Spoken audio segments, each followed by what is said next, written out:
Bonsoir et bienvenue dans Rive Sud. Ce soir, plongé au cœur des stratégies invisibles qui façonnent les équilibres méditerranéens. Du renseignement au contre-espionnage, dans un monde en crise, plus que jamais, savoir, c'est pouvoir. Alors on a beaucoup parlé de l'élimination de l'ayatollah Ali Khamenei, mais avant, il y a eu Hassan Nasrallah, chef du Hezbollah, mort à Beyrouth le 27 septembre 2024 sous une salve de bombes israélienne. Une taupe iranienne aurait permis à l'armée israélienne de ne pas manquer sa cible, extrêmement prudente par ailleurs.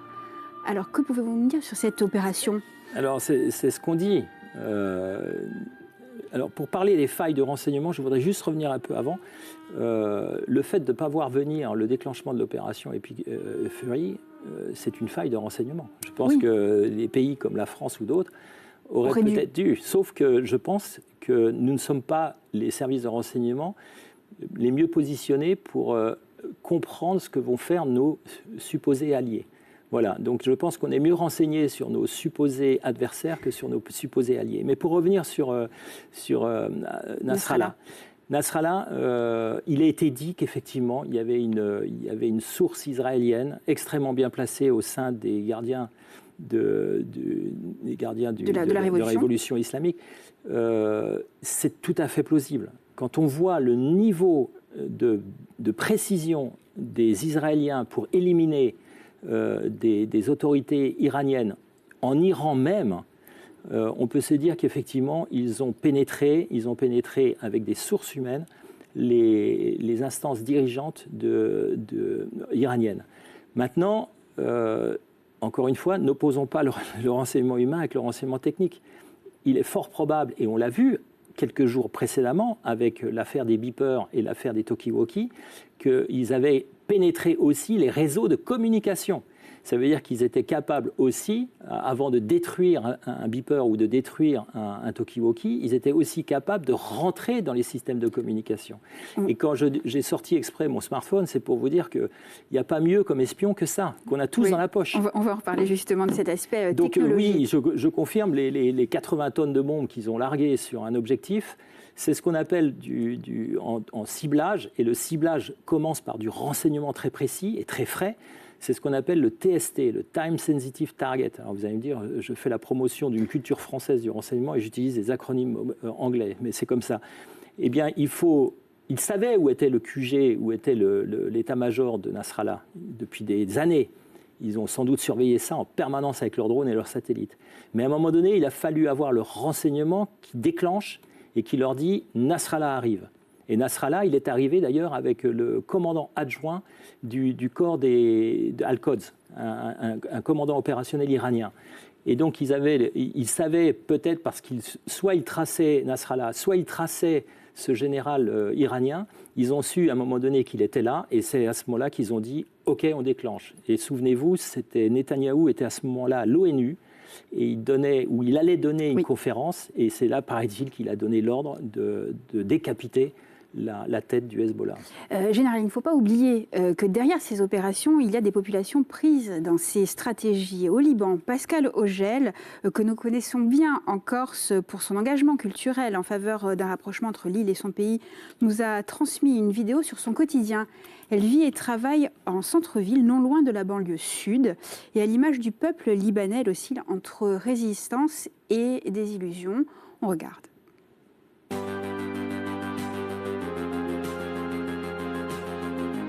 Notre quotidien est marqué par l'incertitude. Nous vivons au jour le jour, souvent scotchés à nos écrans pour suivre les nouvelles à chaque déflagration. L'angoisse monte. Nous surveillons également les messages diffusés sur les réseaux sociaux par le porte-parole de l'armée israélienne appelant à l'évacuation d'immeubles susceptibles d'être bombardés. Nous essayons de réduire nos déplacements autant que possible, car toutes les régions peuvent être touchées. La raison est évidente. Cela est dû à l'infiltration des membres du Hezbollah, ainsi qu'à la présence des gardiens de la révolution islamique qui ont évacué la banlieue de Beyrouth et le sud du Liban vers les zones les plus sûres, souvent chrétiennes. En l'occurrence, ces zones ont été ciblées par l'armée israélienne. Je me rends au travail en fonction du niveau d'hostilité qui affecte Beyrouth et sa banlieue.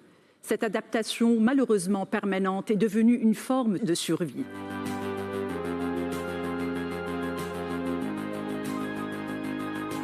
L'intervention du Hezbollah en 2024 depuis le territoire libanais pour soutenir la Palestine, ainsi que l'escalade militaire actuelle comme riposte à l'assassinat de Khamenei, ont été refusés et contestés par une grande majorité de Libanais, ainsi que par une partie de ses propres partisans qui ont considéré que l'implication du Hezbollah dans la guerre pour soutenir l'Iran était impardonnable. Les vrais Libanais revendiquent la neutralité du Liban. Ils estiment que le pays ne doit pas être entraîné dans des guerres qui ne sont pas les siennes, d'autant plus lorsqu'elles sont menées par une milice hors du cadre de l'État et considérée comme terroriste. Une large partie des Libanais s'oppose à cette situation et souhaite le désarmement de Hezbollah ainsi que la fin de sa représentation au sein du Parlement. Beaucoup méprisent le Hezbollah car ces lâches utilisent les civils comme boucliers humains pour se protéger. Ils ne représentent pas l'intérêt national libanais, mais ils agissent selon des appartenances extérieures plutôt que pour la République libanaise. Ces traîtres accusent tous ceux qui s'opposent à eux d'être des agents israéliens, alors que l'affaiblissement du Hezbollah est dû à des individus issus de leur propre rang qui ont travaillé au service d'Israël. Cela s'est traduit notamment par l'affaire de l'explosion des pagers et par une série d'assassinats ciblés. Les membres du Hezbollah menacent les Libanais en affirmant qu'ils tourneront leurs armes contre chaque Libanais qui s'est opposé à eux une fois la guerre terminée. Alors vous pouvez donc conclure que les armes de Hezbollah seront dirigées vers l'intérieur. Voilà, et Pascal Augel qui a lancé une cagnotte pour venir en aide aux habitants des villages chrétiens du sud Liban. Toutes les informations sont disponibles sur la plateforme just-help.org. Tout est traçable, transparent, en partie déductible des impôts et la totalité de la somme collectée servira à acheter des vivres et des médicaments pour ces populations isolées. Je tiens également à remercier les équipes de MTV qui ont permis d'enregistrer ce message et de transmettre la vidéo. Général Chollet, Pascal Augel a mentionné, et vous l'avez évoqué également, les beepers piégés des membres du Hezbollah en septembre 2024. Le lendemain, c'était les talkie-walkie. Des milliers d'appareils ont explosé au même moment et l'opération s'est répétée, comme je le disais, le lendemain. Est-ce déjà un cas d'école ? Oui, sans aucun doute. Alors, je ne vais pas parler de la légitimité de cette action, que d'aucuns considèrent comme étant un crime de guerre. Mais d'un point de vue de technicité, c'est un cas d'école. C'est un cas d'école et c'est, j'allais dire, sans aspect critique ou péjoratif, c'est un cas remarquable. Pourquoi ? Parce qu'il y a eu 5000 beepers qui ont été piégés et c'est un processus de long terme. C'est-à-dire qu'on pense que dès 2022, les services israéliens ont installé une fausse compagnie en Hongrie qui est allé chercher des beepers à Taïwan, qui étaient plus gros, parce qu'ils mettaient une charge explosive dedans, qui était plus gros que les beepers de la concurrence, mais à travers une publicité et des prix canons, ont convaincu le Hezbollah que c'était mieux, ça résistait à la poussière. C'est toute une légende qui a été créée. Complètement, et ça résistait mieux à la poussière, c'était waterproof, etc. Et surtout, c'était protégé, les Israéliens, les Américains seraient incapables de rentrer dedans. Est-ce que c'était moins cher ? Mais sans aucun doute, il fallait trouver des arguments économiques. Mais pensez que c'est intervenu le 17 et 18 septembre 2024 et on dit que ça a commencé en 2022. Donc 2 ans avant, ils ont mis en place cette légende, comme vous dites, cette structure intermédiaire. Ils ont envoyé des gens qui sont des faux commerciaux et là-dessus, ils ont réussi à piéger quand même 5000 beepers. Ça fait quand même 40 et quelques morts, plusieurs milliers de blessés.